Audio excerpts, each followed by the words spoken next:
ادم فقیر کو پتہ چلا کہ اس طرح کے نایاب موتی دریا سے نکلتے ہیں، لہٰذا وہ دریا کے کنارے پہنچ گئے اور دریا کے کنارے پہنچ کر دریا کا پانی باہر پھینکنے لگے۔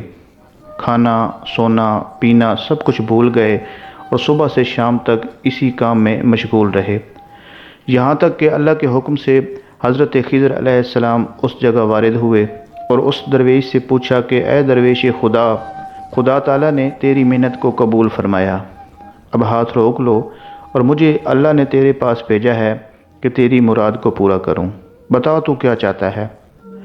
ادم فقیر یہ سن کر بڑا خوش ہوا اور خضر علیہ السلام سے سلام کے بعد انہوں نے عرض کی کہ اے پیغمبر خدا، آپ نے مجھ کو محنت کرنے سے کیوں روکا؟ چند لمحے بھی جو بیکار گزر گئے تو مجھے اپنی ناکامی کا خدشہ ہے۔ حضرت خضر علیہ السلام نے فرمایا کہ اے درویش، اگر اس طرح 1000 سال بھی تم دریا سے پانی نکالتے رہو تو یہ ہرگز خشک نہیں ہوگا، بہتر یہ ہے کہ تم اپنا مدعا بیان کرو تاکہ خدائے عز و جل اسے آسان فرمائے۔ ادم فقیر نے اپنی پوری سرگزشت حضرت خضر کے سامنے بیان کر دی۔ خضر علیہ السلام نے فرمایا کہ یہاں آرام سے بیٹھ جاؤ اور اللہ کے حکم سے اتنے زیادہ موتی میں تمہارے سامنے ڈھیر کر دوں گا کہ تم ان سب کو لے جا نہیں سکو گے۔ ادم فقیر خاموش ہو کر بیٹھ گئے اور حضرت خضر علیہ السلام غائب ہو گئے۔ اسی وقت دریا میں تموج پیدا ہوا، دریا کی لہریں اٹھنے لگیں، دریا بھرنے لگا اور بے شمار موتی اور سیپیاں دریا کے کنارے لگ گئے۔ پھر غیب سے ایک آواز آئی کہ اے درویش، جس قدر تم موتی لینا چاہتے ہو یہاں سے لے لو۔ ادم فقیر نے سجدہ شکر کیا اور تمام سیپوں کو توڑ توڑ کر ان سے موتی نکالنے لگے۔ ادم فقیر نے انڈا کے برابر 12 دانے مروارید کے موتی کے لیے جو کسی بھی بادشاہ کو میسر نہیں آ سکتے تھے، یہ بڑے ہی نایاب اور قیمتی موتی تھے۔ ادم فقیر ان سب موتیوں کو اپنے کلہ میں چھپا کر بلخ شہر پہنچے۔ رات تو کسی طرح اپنی کٹیا میں گزار لی، پھر صبح ہوتے ہی نماز اور وظیفہ سے فارغ ہو کر بادشاہ کے دربار میں حاضر ہو گئے اور وہ 12 دانے مروارید کے جو کہ انہوں نے اپنے کلہ میں چھپا رکھے تھے بادشاہ کے سامنے نکال کر رکھ دیے اور کہا کہ آپ نے صرف ایک موتی کی فرمائش مجھ سے فرمائی تھی، اللہ نے مجھے اتنے موتی عطا کیے کہ اگر آپ دیکھتے تو آپ کی آنکھیں خیرہ ہو جاتیں۔ فی الحال یہ 12 دانے موتی کے ان میں سے چن کر آپ کی خدمت میں لایا ہوں، وہ آپ لے لیں اور اپنا وعدہ پورا کریں۔ بادشاہ ان موتیوں کو دیکھ کر حیران رہ گیا۔ موتیوں کو لے کر وزیر سے مشورہ کرنے لگا کہ اب کیا کرنا چاہیے۔ وزیر نے پھر وہی رٹ لگائی کہ بادشاہ معظم کی لڑکی ایک فقیر کے ساتھ بیاہی جائے، یہ ممکن نہیں، اس سے بادشاہ کی بڑی ذلت ہوگی۔ بادشاہ نے کہا کہ یہ تو ٹھیک ہے، لیکن مجھے اپنی جان کا خطرہ معلوم ہوتا ہے، یہ درویش بہت پہنچا ہوا اور باعظمت معلوم ہوتا ہے، اور اگر اس نے میرے حق میں بد دعا کر دی تو پھر سوائے پشیمانی کے اور کچھ حاصل نہیں ہوگا۔ وزیر نے کہا کہ بادشاہ سلامت، بس تھوڑی دیر کے لیے دربار سے اٹھ کر آپ محل تشریف لے جائیں، میں اس فقیر کو دیکھ لیتا ہوں۔ مجبوراً بادشاہ دربار سے اٹھا اور محل کے اندر چلا گیا۔ بادشاہ جب اٹھ کر محل کے اندر چلا گیا تو وزیر نے درویش کو بلایا اور اسے کہا کہ اے نامراد، تو کس دیوانگی میں مبتلا ہے؟ بادشاہ کی بیٹی شہزادی تیرے جیسے مفلس کی زوجیت میں دے دی جائے، یہ تو خدا کو بھی پسند نہ ہوگا، تیری آرزو کبھی پوری نہیں ہوگی، بہتر یہ ہے کہ تو اپنی جان بچا کر یہاں سے بھاگ جا، ورنہ جو کچھ تیرے نصیب میں لکھا ہے وہ سب پورا ہو جائے گا۔ درویش قلندر نے جواب دیا کہ اے ظالم، خدا سے ڈر، میں تو اپنی جان سے ہاتھ دھوئے ہی بیٹھا ہوں، لیکن تو اپنی خیر منا۔ خدا کو حاضر و ناظر اور قادر مطلق جانتے ہوئے اس کو درمیان میں ڈالنے کے بعد پھر تم وعدہ خلافی کرتے ہو۔ تم نے تو خود مجھ سے وعدہ کیا تھا کہ یہ موتی لے آؤ اور بادشاہ کی بیٹی کی شادی تم سے کر دی جائے گی، اب اسی سے مکر گئے ہو، خدا کے قہر سے ڈرو۔ وزیر کو درویش کی بات پر بہت غصہ آیا۔ اس نے چوبداروں کو حکم دیا کہ اس کو خوب اچھی طرح ذوب کوب کر کے شہر سے باہر نکال دو اور کبھی محل کے اندر اسے داخل نہیں ہونے دینا۔ چوبداروں نے فقیر ادم کو پکڑا اسے ذوب و کوب کیا اور محل سے نکال دیا۔ ادھم فقیر حیران پریشان زار و قطار روتے ہوئے اپنے کٹیا کو لوٹ گئے اور وہاں مغموم ہو کر بیٹھ گئے۔ جب شہزادی کو اس بات کا علم ہوا تو اسے سکتہ ہو گیا۔ ابھی اس واقعہ کو تھوڑی ہی دیر گزری تھی کہ بادشاہ کی بیٹی کے پیٹ میں شدید تکلیف ہوئی۔ لاکھ علاج اور تدبیریں کی گئیں لیکن کسی قسم کا کوئی فائدہ نہیں ہوا اور دیکھتے ہی دیکھتے شہزادی مر گئی۔ شاہی محل میں ایک کوہرام مچ گیا اور قیامت برپا ہو گئی۔ خود بادشاہ کی حالت بہت افسوسناک تھی۔ آخر میں بادشاہ نے وزیر کو بلا کر اسے خوب برا بھلا کہا۔ وزیر سر جھکائے نادم کھڑا رہا کیونکہ اب پشیمانی سے کیا حاصل ہو سکتا تھا۔ پھر شہزادی کی تجہیز و تکفین بہت تزک اور احتشام سے کی گئی۔ اس کی قبر کے چاروں طرف خیمے نصب کر دیے گئے جہاں عود و عنبر کے جلانے کا انتظام تھا۔ قندیلیں روشن تھیں، بے شمار حافظ قرآن قرآن خوانی کے لیے اور کافی پہرے دار پاسبانی اور دیکھ بھال کے لیے مقرر کیے گئے۔ یہ تمام پاسبان بعد شہزادی کی قبر سے ہٹ کر پہرا دینے لگے۔ ادھر کٹیا کے اندر درویش قلندر کے دل میں عشق کی آگ لگی ہوئی تھی اور ان کو کسی پہلو قرار نہیں مل رہا تھا۔ جب آدھی رات گزر گئی تو وہ بیلچہ لے کر مقبرہ کی طرف روانہ ہوا اور پہرے داروں سے آنکھ بچاتے ہوئے خیموں کو چاک کرتے ہوئے وہ اپنی محبوبہ کی قبر تک پہنچ گئے۔ اسے کھود کر لاش کو قبر سے نکالا اور پھر قبر کو اسی طرح ٹھیک کرنے کے بعد شہزادی کی لاش کو اپنے کندھے پر ڈال کر اپنی کٹیا کی طرف لوٹ آئے۔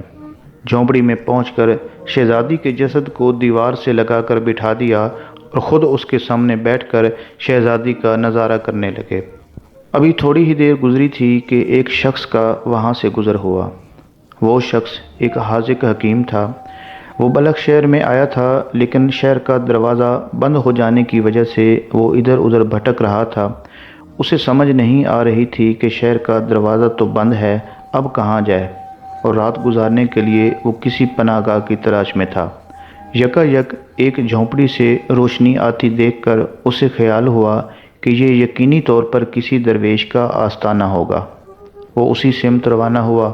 جھونپڑی سے باہر پیروں کی آواز سن کر وہ ادھم فقیر کو یہ خیال ہوا کہ شاید بادشاہ کے جاسوس ہوں جو حقیقت حال کا پتہ چلانے کے لیے متعین کیے گئے ہوں۔ یہ خیال آتے ہی وہ اپنی جھونپڑی کے تہہ خانے میں جا کر چھپ گئے۔ وہ حاذق حکیم جھونپڑی کے اندر داخل ہوا۔ اندر جا کر کیا دیکھتا ہے کہ یہاں کوئی شخص نہیں ہے، کسی کا کوئی اتا پتہ نہیں۔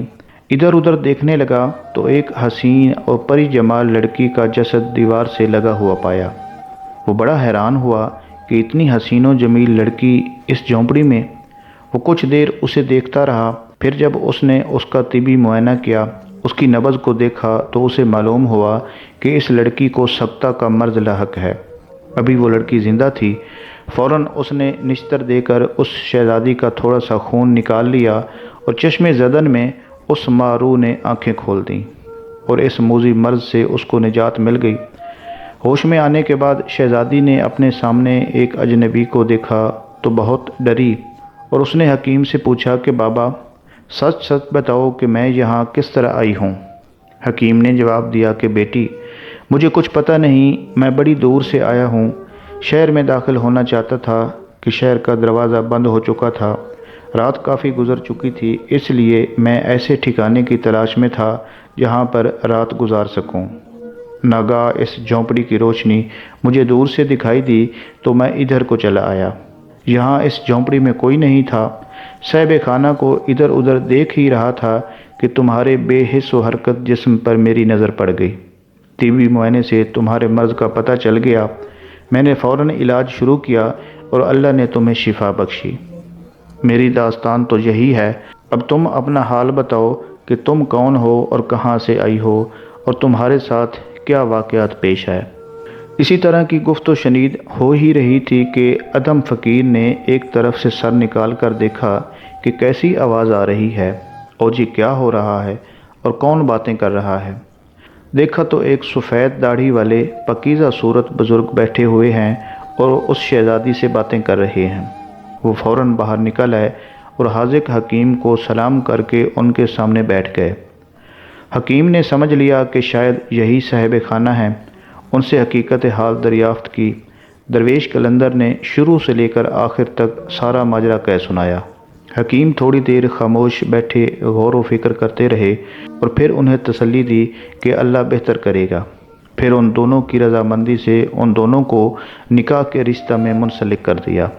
جب صبح ہوئی تو حکیم صاحب ان دونوں سے اجازت لے کر رخصت ہو گئے اور شہر میں چلے گئے۔ ادھم فقیر اور شہزادی جو اب دونوں میاں بیوی بن چکے تھے، یہ اسی جھونپڑی میں رہنے لگے۔ کچھ عرصے کے بعد اللہ تعالیٰ نے ان کو ایک صاحب سیرت اور خوبصورت فرزند سے نوازا۔ لڑکا ماں کی شبیہ اور حد درجہ ذہین اور فطین تھا، خوش اتوار تھا۔ ان دونوں نے اس لڑکے کا نام ابراہیم رکھا اور دل و جان سے اس کی پرورش کرنے لگے۔ جب لڑکا کچھ بڑا ہوا تو مکتب میں داخل کر دیا کہ تعلیم حاصل کر سکے۔ ایک دن سیر کرتے کرتے بلخ کے بادشاہ کا اس مکتب کی طرف سے گزر ہوا جہاں ابراہیم بن ادھم تعلیم حاصل کر رہے تھے۔ بادشاہ بلخ کا یہ طریقہ تھا کہ وہ جب کسی مکتب کی طرف سے گزرتا تو تھوڑی دیر مکتب کا وزٹ ضرور کرتا، وہاں معائنہ کرتا، معلمین کو انعام و اکرام دیتا اور بچوں کو اپنے سامنے مکتب سے چھٹی دلواتا۔ اس سے بچے بڑے خوش ہوتے۔ چنانچہ اس مرتبہ بھی اس نے وہی کیا۔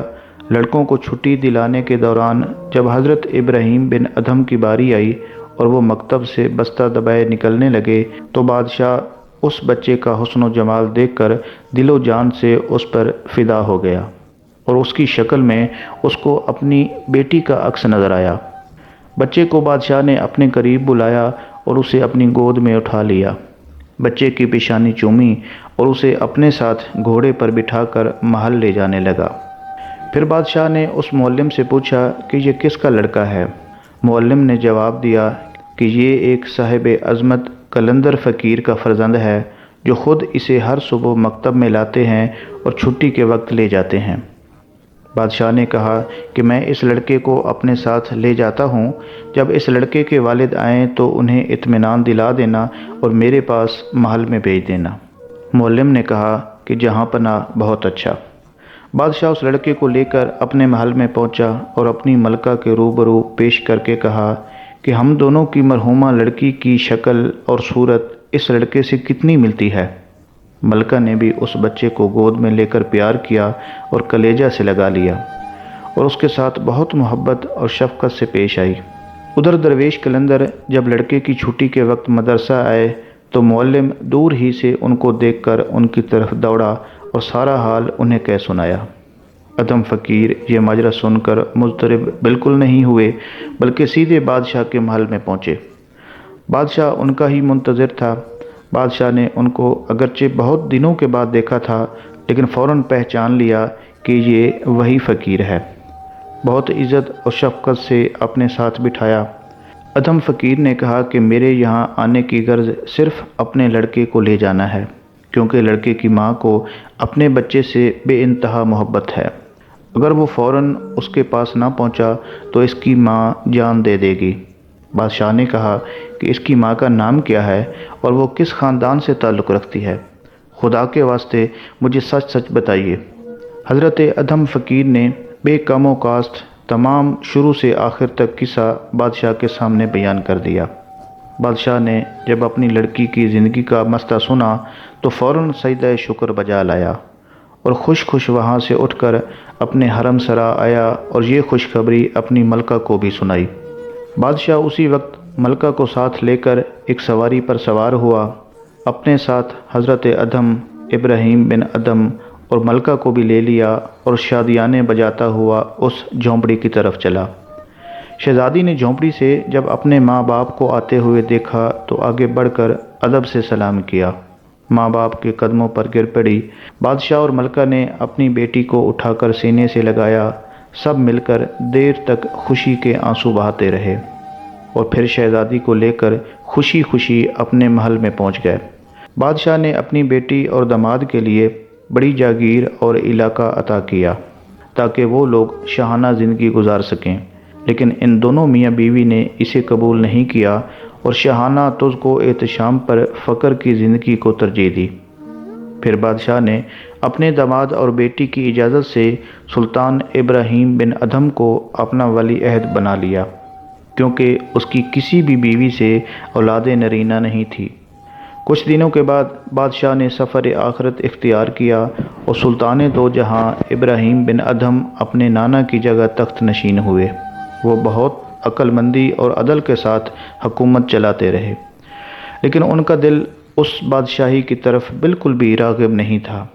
کہا جاتا ہے کہ ہر چیز اپنے اصل کی طرف لوٹتی ہے، اسی طرح ان کی طبیعت بھی فقر اور درویشی کی طرف زیادہ مائل تھی، جیسے کہ ان کے والد کی تھی۔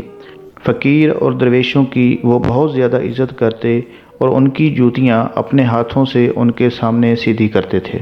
بالآخر ایک رات وہ تخت پر سوئے تھے کہ اچانک مکان کی چھت ہلنے لگی۔ سلطان جاگ گئے اور پکارا کہ کون اوپر چل رہا ہے؟ جواب ملا کہ اونٹ گم ہو گیا ہے، تلاش کر رہا ہوں۔ سلطان نے خفا ہو کر کہا کہ اے احمق، چھت پر اونٹ کس طرح چلا گیا؟ ادھر سے جواب ملا کہ اے غافل انسان، خدا قادر مطلق ہے، وہ اگر چاہے تو اونٹ کو مکان کی چھت پر کسی حکمت عملی سے پہنچا سکتا ہے، لیکن تو جو اطلس و کم خواب کے کپڑے پہن کر اور گدے والے بستر پر سو رہا ہے اور خدا کو تلاش کرتا پھرتا ہے، یہ کیسی نادانی ہے؟ یہ کہہ کر وہ شخص غائب ہو گیا، لیکن سلطان کے دل میں یہ بات جا کر چبھ گئی۔ اسی وقت اٹھ کر تمام شاہانہ لذتوں سے منہ موڑ لیا اور صحرا کی طرف نکل گئے۔ راستے میں ایک چرواہا ملا، اسے اپنا قیمتی لباس دے دیا اور اس کا ٹاٹ کا کپڑا خود پہن لیا۔ چلتے چلاتے مرو پہنچے اور وہاں سے نیشا پور آ کر ایک غار میں جا کر پناہ گزین ہو گئے۔ سلطان ابراہیم بن ادھم سلطنت کو چھوڑ کر جب بلخ سے نکلے تو کچھ عرصے کے لیے دریا دجلہ کے کنارے مقیم ہو گئے تھے۔ آپ کے امراء اور وزراء اور اراکین سلطنت آپ کی تلاش میں آپ کے پیچھے پیچھے وہاں تک پہنچ گئے۔ اس وقت آپ اپنے خرقہ کو، جو کہ بڑا بوسیدہ تھا اور معمولی حالت کا تھا، اس کو سی رہے تھے۔ جب آپ نے لوگوں کا مجمع دیکھا تو پوچھا کہ تم کون لوگ ہو اور کہاں سے آئے ہو؟ لوگوں نے حقیقت حال سے مطلع کر کے درخواست کی کہ حضور پھر بلخ واپس تشریف لے چلیں۔ آپ نے جواب دیا کہ نہیں، میں کبھی بلخ واپس نہیں جاؤں گا۔ جب ان لوگوں نے بہت زیادہ اصرار کیا تو آپ نے اپنے ہاتھ کی سوئی جس سے اس خرقہ کو سی رہے تھے دریا دجلہ میں پھینک دی اور فرمایا کہ اگر میری یہ سوئی دریا سے نکال دو تو میں تم لوگوں کی بات مان لوں گا اور تمہارے ساتھ واپس بلخ چلا جاؤں گا۔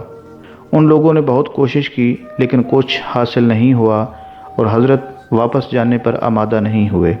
پھر آپ نے فرمایا کہ اے دریا کی مچھلیوں، میری سوئی تم میں سے جس کے پاس ہے وہ مجھے لا کر دے دے۔ فوراً ہی 1,00,000 مچھلیاں سونے کی سوئیاں منہ میں لیے دریا سے اوپر نکل آئیں۔ انہی میں سے ایک مچھلی کے منہ میں آپ کی سوئی تھی۔ حضرت نے اپنی وہی سوئی اس سے لے لی اور آئے ہوئے امراء اور وزراء کو رخصت فرماتے ہوئے کہا کہ مجھ کو بلخ کی بادشاہت کی خواہش نہیں ہے، تم لوگ جاؤ اور جس کو اس کام کے لائق سمجھو اسے اپنا بادشاہ بنا لو۔ وہ سب لوگ بڑے حیران اور پریشان بھی ہوئے اور نا امید ہو کر وہاں سے واپس ہو گئے۔ ایک مرتبہ ایک شخص نے حضرت ابراہیم بن ادھم رحمۃ اللہ علیہ سے پوچھا کہ آپ کس کے بندے ہیں؟ آپ خوف سے کانپنے لگے اور بے ہوش ہو کر گر پڑے۔ پھر جب تھوڑی دیر کے بعد ہوش میں آئے تو اس شخص سے کہنے لگے کہ اللہ کا بندہ ہوں۔ وہ شخص کہنے لگا کہ جب میں نے آپ سے پوچھا تھا تو آپ نے پہلے یہ جواب کیوں نہیں دیا؟ آپ نے فرمایا کہ مجھے خوف تھا کہ اگر میں نے اپنے آپ کو اللہ کا بندہ کہا اور اللہ نے حق بندگی طلب کیا تو کیا کروں گا، اور اس سے انکار کی بھی مجال نہ تھی۔ ایک مرتبہ حضرت ابراہیم بن ادھم رحمۃ اللہ علیہ درویشوں کی جماعت کے ساتھ ایک ایسی جگہ سے گزرے جہاں لکڑی بہت زیادہ پڑی ہوئی تھی۔ درویشوں نے کہا کہ آج رات اسی جگہ لکڑی جلا کر گزار لیتے ہیں۔ حضرت نے ان لوگوں کی بات مان لی اور اسی جگہ بیٹھ گئے۔ درویشوں نے آگ جلائی اور لکڑی جلانے کے بعد روکھی سوکھی روٹی پکا کر کھانے لگے۔ حضرت نماز میں مشغول ہو گئے۔ ان درویشوں میں سے ایک نے کہا کہ کاش اس وقت اللہ تعالیٰ حلال گوشت کو بھیج دیتا تو ہم لوگ اسے بھون کر کھا لیتے۔ حضرت نے یہ سن لیا، سلام پھیرنے کے بعد فرمایا کہ خدا تعالیٰ اس پر قادر ہے کہ وہ تم لوگوں کو اسی وقت حلال گوشت بھیج دے۔ یہ کہا اور پھر نماز میں مشغول ہو گئے۔ زیادہ دیر نہیں گزری تھی کہ ایک شیر کے غرانے کی آواز آئی۔ جب یہ آواز لوگوں کے کانوں میں پہنچی تو دیکھا کہ شیر ایک ہرنی کو دبوچے ہوئے سامنے سے آ رہا ہے۔ وہ ہرنی اتنی زخمی ہو چکی تھی کہ چلنے کی طاقت نہیں رکھتی تھی۔ درویشوں نے مل کر شیر پر حملہ کر دیا۔ شیر اپنی جان بچا کر بھاگا اور ہرن کو چھوڑ دیا۔ درویشوں نے ہرن کو پکڑ کر اسے ذبح کیا اور کباب بنا کر کھا لیے۔ حضرت شیخ ابراہیم بن ادھم رحمۃ اللہ علیہ نے اس میں سے کچھ بھی تناول نہیں فرمایا اور صبح تک نماز میں مشغول رہے۔ حضرت ابراہیم بن ادھم رحمۃ اللہ علیہ اللہ تعالیٰ کی بہت زیادہ عبادت کرتے تھے۔ رات بھر عبادت کرنے کے شوق میں ایک مرتبہ حضرت ابراہیم بن ادھم رحمۃ اللہ علیہ مسجد بیت المقدس پہنچے۔ وہاں اپنے آپ کو ایک بوریے میں چھپا لیا، کیونکہ رات کو اس مسجد میں کسی کو ٹھہرنے کی اجازت نہیں تھی۔ مسجد کو خالی کرا کر خدام جب باہر چلے گئے اور دروازہ میں باہر سے تالا لگا دیا، ایک پیر رات گزرنے کے بعد خود بخود دروازہ کھلا اور ایک نورانی چہرہ والے بزرگ تشریف لائے۔ ان کے ساتھ 40 کمبل پوش افراد بھی تھے۔ ان 40 اشخاص نے ان بزرگ کے پیچھے 2 رکعت نماز ادا کی۔ پھر وہ بزرگ نماز پڑھانے کے بعد محراب کی طرف پشت کر کے بیٹھ گئے اور منہ ان لوگوں کی طرف کر لیا، اور بقیہ سب اشخاص ان کے سامنے بیٹھے آپس میں باتیں کرنے لگے۔ ان میں سے ایک نے کہا کہ آج کی رات یہاں کوئی باہر کا آدمی موجود ہے۔ ان بزرگ نے یہ سنا تو تبسم فرمایا اور کہا کہ ابراہیم بن ادھم ہے۔ 40 شبانہ روز سے اس کو عبادت میں مزہ نہیں مل رہا۔ یہ حقیقت تھی جو کہ حضرت ابراہیم بن ادھم نے سنی تھی، اسی لیے اس کو سن کر حضرت ابراہیم بن ادھم اپنے بوریے سے باہر نکل پڑے اور ان بزرگ کو سلام کر کے ان کے سامنے بیٹھ گئے۔ ان سے پوچھنے لگے کہ اے حضرت، آپ نے جو کچھ ابھی فرمایا ہے وہ بالکل صحیح ہے، اور یہ بھی بتا دیجئے کہ مجھے عبادت میں مزہ کیوں نہیں ملتا۔ ان بزرگ نے فرمایا کہ فلاں دن تم نے بصرہ میں ایک خرما خریدا تھا۔ اس خرما فروش سے تولنے میں ایک خرما زمین پر گر گیا تھا، اور تم نے یہ سمجھ کر کہ وہ خرما تمہارا ہی ہے اٹھا لیا تھا اور اسے اٹھا کر کھا لیا تھا، اسی لیے تمہیں نمازوں میں مزہ نہیں مل رہا۔ حضرت ابراہیم بن ادھم رحمۃ اللہ علیہ نے جب یہ سنا تو فوراً بصرہ روانہ ہو گئے اور اس خرما فروش سے مل کر اس سے معافی چاہی۔ خرما فروش نے معافی مانگنے کا سبب پوچھا تو آپ نے جو واقعہ تھا وہ بیان کر دیا۔ خرما فروش نے معاف تو کر دیا، لیکن اس کے دل پر یہ بات ایسے لگی کہ اس نے دکان ہی بند کر دی اور تائب ہو کر آپ کی خدمت اختیار کر لی اور اپنی ریاضت سے تھوڑے ہی دنوں میں ابدالوں میں شامل ہو گیا۔ حضرت ابراہیم بن ادھم رحمۃ اللہ علیہ میں عجز اور انکساری کوٹ کوٹ کر بھری ہوئی تھی۔ ایک دفعہ ایک شخص نے حضرت ابراہیم بن ادھم رحمۃ اللہ علیہ کی خدمت میں آ کر عرض کیا کہ حضرت مجھے کچھ نصیحت فرمائیے۔ آپ نے فرمایا کہ جو بند ہے اس کو کھولو اور جو کھلا ہے اس کو بند کر دو۔ اس شخص نے عرض کی کہ حضرت میں سمجھا نہیں۔ فرمایا کہ روپے کی تھیلی جو بند ہے اس کو کھولو اور زبان جو کھلی ہوئی ہے اس کو بند کر دو۔ پھر فرمایا کہ جب تم اپنی بیوی کو بیوہ اور اپنے فرزندوں کو یتیم اور خود کو کتے کے برابر نہیں سمجھو گے، ہرگز امید مت رکھو کہ تم اللہ والوں کی صف میں بیٹھو گے۔ اللہ والوں کی صف میں بیٹھنا بڑا جانفشانی والا کام ہے اور یہ بڑا محنت طلب کام ہے۔ حضرت ابراہیم بن ادھم رحمۃ اللہ علیہ کے 2 کامل اور جید خلیفہ تھے۔ ایک حضرت خواجہ حذیفہ مرعشی رحمۃ اللہ علیہ اور دوسرے خواجہ شفیق بلخی رحمۃ اللہ علیہ۔